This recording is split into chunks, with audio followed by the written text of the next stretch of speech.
Okey, hari ni kita nak tukar display pad belakang. Okey, masa kelas WD 205. Soket ni tarik. Ni skru belakang, buka. Ni atas bawah buka dulu skru, ini tarik ya. Ni depan dia punya klik depan ni kena buka dulu keluar.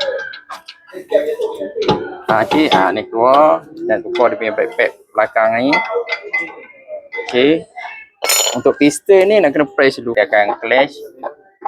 Ni tekan masuk. Dah tekan dah. Pusing dulu, pusing. Dah tak boleh. Tak boleh. Dah. Dah beres.